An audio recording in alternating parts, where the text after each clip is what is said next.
There was a brother that I heard a story of.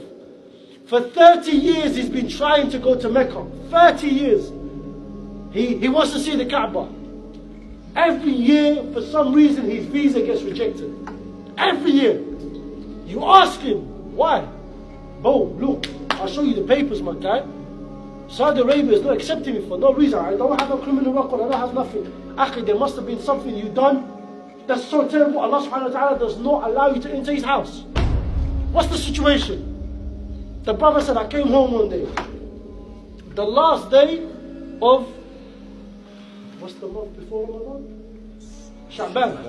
Sha'ban. The last day of Sha'ban. The next day is Ramadan. That same night is when they start reciting the Quran. The night of Ramadan started. He said, I walked in. I was high, I was bunny. On top of that, I was intoxicated by alcohol. He said, I walked in and saw my mum in the kitchen, and my mum looked at me and says to me, oh son, today is the last day of Sha'ban. Tonight is the first day of Ramadan. My son, repent to Allah. Repent to Allah. Come to your senses. And do you know what this man done? The man said, I was so intoxicated while my mother being in the kitchen. He said, I pushed her so hard that she burnt all of herself here. She had 3rd-degree skin burns. And whatever she was wearing started to be stuck onto her arm.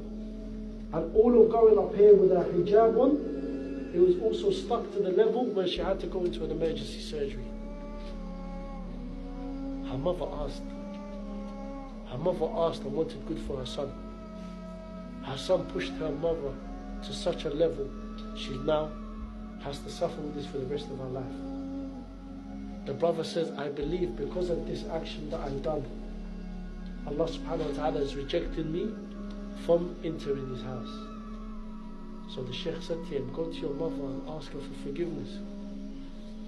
He said, how can I go to my mother and ask her for forgiveness when she has returned back to Allah?